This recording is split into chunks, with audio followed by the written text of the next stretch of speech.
आज 554वां प्रकाश पर्व का समापन होने वाला है और यहाँ पर कुछ ही क्षणों में माननीय मुख्यमंत्री श्री नीतीश कुमार का आगमन होने जा रहा है। ये प्रकाश पर्व 3 दिनों तक चला था और आज इसका विधिवत समापन होगा। आज भी श्रद्धालुओं की भीड़ है, जैसे कि देखा जा सकता है। बड़ी संख्या में श्रद्धालु गेट पर अपने प्रिय मुख्यमंत्री नीतीश कुमार के स्वागत के लिए खड़े हुए हैं और कुछ ही क्षणों में नीतीश कुमार यहां पर पहुंच जाएंगे। नीतीश कुमार का आगमन हो चुका है। ये गाड़ियों का काफ़िला आप सामने देख रहे हैं। नीतीश कुमार के का काफ़िला है जो अभी गुरुद्वारा में आने वाले हैं। तो ये देखिए, ये नीतीश कुमार गुरुद्वारा में पहुंच गए। ये पहुंच गए हैं नीतीश कुमार गुरुद्वारा में। ये नीतीश कुमार गुरुद्वारा पहुंच गया।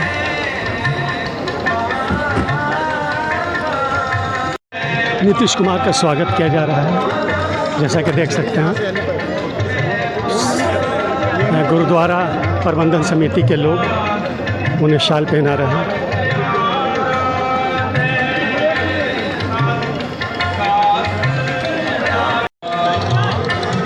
अब नीतीश कुमार गुरुद्वारा की तरफ प्रस्थान कर रहे हैं, जैसा कि देखा जा सकता है। नीतीश कुमार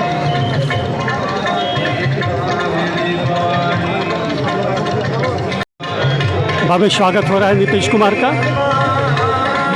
बड़ी ज़बरदस्त भीड़ है आज समापन के दिन। देश विदेश के श्रद्धालु आए हुए हैं।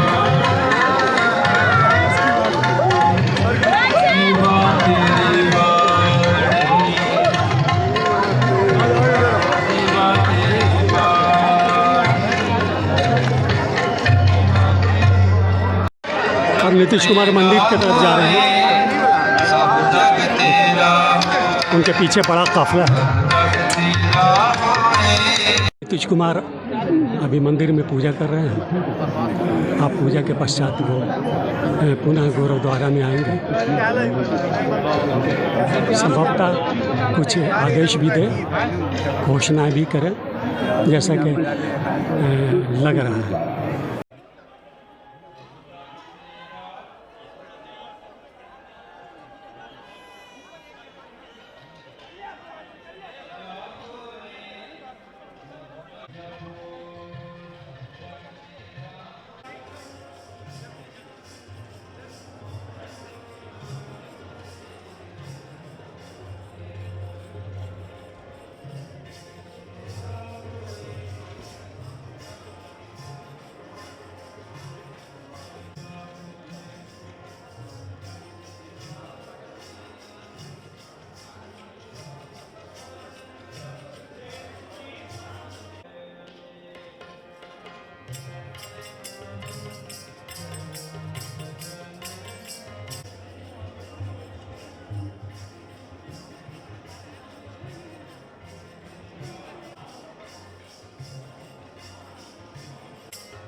ठीक है।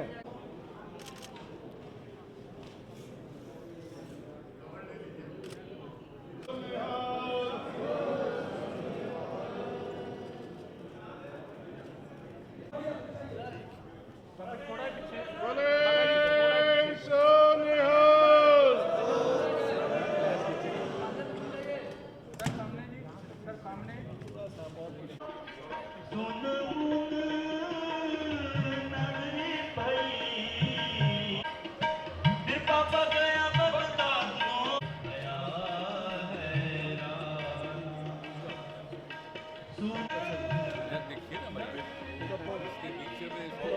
नीतीश कुमार ने मत्था टेक लिया है गुरुद्वारा में। अब वो गुरुद्वारा से नीचे आ रहे हैं। इसके बाद ये धर्मशाला में आएंगे और धर्मशाला का उद्घाटन करेंगे। इस धर्मशाला का निर्माण 20 करोड़ रुपए की लागत से हुआ है। देखिए नीतीश कुमार आ रहे हैं।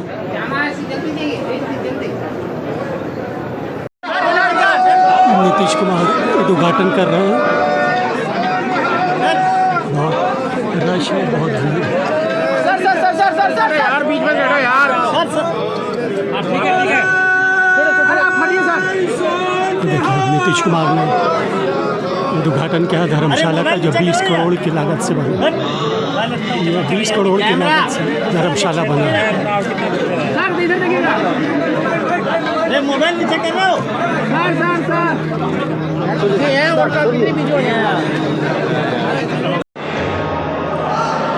नीतीश कुमार श्रद्धालुओं के बीच में उनसे वार्ता कर रहे हैं। इस दरमियान कई मंत्री MP भी मौजूद हैं।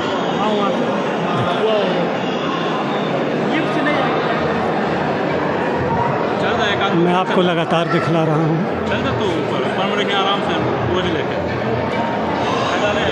आज समापन है प्रकाश पर्व का,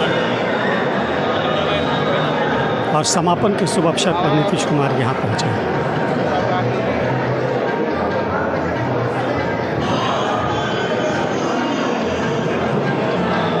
बहुत भीड़ है आज लास्ट दिन।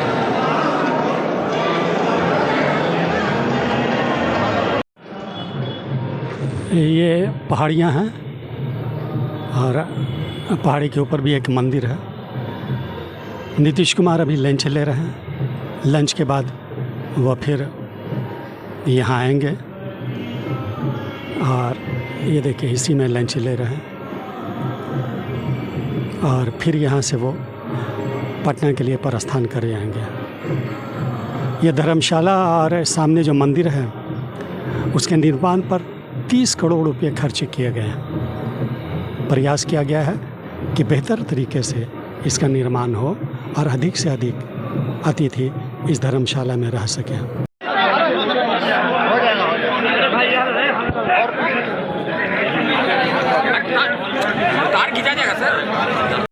और वहाँ पर इन्होंने बनवाना शुरू किया उसका भी। और उसके बाद जब वो था 2017 में, तो उसी समय इनसे हमारा पहले से परिचय था। जब होने वाला था 2017, तो उसके पहले ही आए थे, मिले थे और सारा काम कर रहे थे। तो हम लोगों ने कहा कि नहीं, हम लोग पूरे तौर पर करेंगे। और आप सबको मालूम है, सबके रखने उठने का सब कुछ का इंतजाम करवाए थे, आप सबको मालूम है। तो इनसे हमने अनुरोध किया कि आप यहाँ बनवा रहे हैं, आज रात चलिए और राजगीर में चल करके देख लीजिए। जो शीतल कुंड जहाँ पर है, यहाँ पर गुरु नानक देव जी महाराज साहब का है। आप अगर उसको भी कुछ ठीक करा देते तो बहुत अच्छा रहता। तो आए इस देखने के लिए, और देखने के बाद इन्होंने कहा कि नहीं, बहुत अच्छा है। और ये सिर्फ आप जान लीजिए इनके बारे में, ये सिर्फ पटना साहिब में नहीं बनवाए हैं। आप चले जाइए जहाँ कहीं भी, अनेक जगहों पर इन्होंने ही उन सब चीज़ों को ठीक बनवाया है पूरे देश में। ये इनकी खासियत है। तो जब इनसे हमने अनुरोध किया तो इन्होंने स्वीकार कर लिया और इसको बनाया। और 2009 के शुरू में आके इसका हम लोगों ने शुरू कराया शिलान्यास। तो था कि 2009 में इनका होना है, 2009 के नवंबर में ही होने वाला था इनका 550वां साल। तो एक 2019 में वही ना बात हुआ कि इसी समय बन जाता, लेकिन उसमें बन नहीं पाया। आप जानते हैं ना, चारों तरफ देख रहे हैं ना। तो यहाँ पर तो जो जगह था, तो इस पर बनाने के लिए फिर बहुत तरह की अनुमति की जरूरत पड़ गई। तो सब ले लिया गया और उसके बाद फिर बनना शुरू हुआ, बन करके तैयार हो गया। हमेशा हम लोग देखते रहते थे। ये पहले बन गया और उसके बाद जितने लोग आएंगे उस सभी लोगों के रहने का कितने बड़े पैमाने पर इंतजाम है। तो यहाँ पर सब तरह का चीज बन करके तैयार हो गया। तो आप समझ लीजिए कि ये काम पूरा हो गया। तो इन्होंने ही सब करा दिया। तो इसीलिए जो कुछ भी है, बाबा महेंद्र सिंह जी महाराज ने जो सब काम कर दिया, तब इतना कितना सुंदर बन गया। और अब जानते हैं, अब जो आते हैं पटना साहिब में, तो वो सब लोगों को भी मालूम हो गया ये स्थान उनका भी है, ये इनका गुरु नानक देव जी महाराज का, यहीं पर आए थे, पहले वही हैं और 10वें पटना साहिब में। तो इसीलिए सब लोग जब आते हैं बाहर से, वहाँ भी जाते हैं, यहाँ भी आते हैं। अब मुझको बड़ी भीतर से प्रसन्नता होती है और आज के अवसर पर ही बन करके तैयार था। इन्होंने कहा कि गुरु नानक देव जी महाराज का 554वां प्रकाश पर्व मनाया जा रहा है। यह अत्यंत प्रसन्नता का विषय है। आप समझ रहे हैं, यहाँ पर सभी जो पधारे हैं श्रद्धालुओं को मैं उनका अभिनंदन करता हूँ और मैं उनको बधाई देता हूँ कि सब यहाँ पर पधारे। ये बहुत पौराणिक जगह है और गुरु नानक देव जी महाराज की तो बहुत बड़ी भूमिका है, सबको मालूम है। तो इस बात को अच्छी तरह जान लीजिए कि जो कुछ भी इन्होंने काम किया था और यहाँ पर वो आए थे, एक उन्होंने अपने समय में उदासी यात्रा की शुरुआत की थी और वो पूरे देश के अनेक हिस्सों में गए थे और उसी सिलसिले में जब वो आए थे तो यहाँ के भी कई जगहों पर और यहाँ पर भी वो राजगीर में भी आए थे। और बड़ी खास बात है, जब राजगीर में वो आए थे तो बहुत बड़ी चीज निकली कि सब इन्होंने जो काम किया तो, और यहाँ बहुत दिन रहे थे। हम लोग को बचपन से इस बात की जानकारी मिली, वो यहाँ बहुत दिन रहे थे और जब वो यहाँ रुके हुए थे तो उसी समय काफ़ी लोग आते थे और यहाँ पर जो कोई भी रहते थे तो ये जितना भी आप जानते हैं राजगीर में जो कुंड है तो सबका कुंड का पानी गर्म है, तो सब लोग अपना नहाते थे, जो कुछ भी करते थे। तो आज भी होता है, सबको मालूम है और ये इसी के लिए प्रसिद्ध स्थल भी है, यह भी इस चीज़ के लिए भी। तो बहुत लोगों ने जो उनको जाने तो उनको उन्होंने अनुरोध किया कि हम लोग आते हैं हर तरह से और सब जगह गर्म ही है कुंड, तो आप ही कुछ ऐसा उपाय करिए कि कहीं कुछ शीतल जल भी हो जाए, शीतल कुंड भी हो। तो ये कहा जाता है इतिहास में कि लोगों के कहने के बाद उन्होंने अपने पैर से दबाया एक स्थल और यही वो स्थल है, सामने देख लीजिए, यही वो खास स्थल है और वहीं पर शीतल कुंड हो गया पहली बार। आप सोच लीजिए, तो उनके आगमन के बाद पहली बार राजगीर में शीतल कुंड हुआ, इसलिए शीतल कुंड के रूप में ही जाना जाता है। और यहाँ पर हम लोग बचपन में भी आते थे, लेकिन बाद में जब कई बार हम आते थे यहाँ पर जो मंदिर था तो उसको भी देखते थे। लेकिन आप जानते हैं कि 2000 जो यहाँ पर है पहाड़ है, अब उसमें पहले कम था वृक्षारोपण, सब करवाया गया। अब आजकल देख लीजिए कितना बढ़िया है, तो सब तरह का इंतजाम है। अब कितने टूरिस्ट आ रहे हैं, सब लोगों के लिए व्यवस्था की जा रही है, सब कुछ देख रहे हैं। अब बहुत जल्दी यहाँ पर हम लोग गंगा जल पीने के लिए राजगीर के सभी निवासियों को और जितनी संस्थानें हैं उन सभी जगहों पर हम लोगों के लिए पहुँचाने जा रहे हैं। और बहुत जल्दी आप समझ लीजिए इसी महीने कुछ ही दिन के बाद, और उसके लिए इसलिए कि यहाँ वाला तो कंप्लीट हो गया, बोध गया और गया वाला जो काम चल रहा है वो भी लगभग कल तक हो गया। और सब एक चीज कर देने के बाद हम चाहते हैं कि एक ही साथ हो जाए, तो इसीलिए अभी बहुत जल्दी इसी महीने हो जाएगा, तो सब लोगों को ये भी सुविधा होगी। तब आप लोग जरा इन सब चीज़ों के बारे में भी बता दिया करिए। अब बाकी सब तो जो भी जिसको कहना होता है अनाप शनाप जरूर प्रचारित करिए, उसमें हमको कोई दिक्कत नहीं, लेकिन कम से कम जो काम है कितना अच्छा, कोई मुझको मत क्रेडिट दीजिए इस सब काम के लिए, इन्हें हम कहेंगे कि हमको दीजिए क्रेडिट। खाली हमारी जो खुशी है ये हम आपके सामने व्यक्त कर रहे हैं कि आप लोग भी अगर खुश होइएगा तो इन सब चीज़ों को जरा प्रचारित कर दीजिएगा, ताकि पता चलेगा कि एक गरीब राज्य बिहार में क्या क्या होता है और कितना बढ़िया से सब इंतजाम किया जाता है, तो सब लोग जानेंगे ना।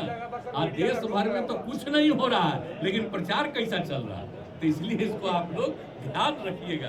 तो इन्हीं शब्दों के साथ मैं सबको अभिनंदन करते हुए मैं अपनी बात समाप्त करता हूँ। भोजन के बाद नीतीश कुमार ने प्रेस से वार्ता करते हुए बताया कि ये राजगीर सदी की तारीख सदियों पुरानी है। यह स्थल सर्वधर्म स्थल है। यहाँ हर धर्म के लोग आए और इंसानियत मनुष्यता का संदेश दिया। नीतीश कुमार ने अपने संबोधन में गुरु नानक देव के बारे में बताया और कहा कि उनके ही कारण ये शीतल कुंड हुआ है। इस दौरान उन्होंने विशेष जानकारी गुरु नानक शीतल कुंड से संबंधित दिए। भाषण के बाद नीतीश कुमार का काफिला पटना के लिए रवाना हो गया। तो आप देखते रहें तीखी खबरें और इसे सब्सक्राइब करें, बेल आइकन दबाएं ताकि सभी समाचार आपको समय पर मिल सकें।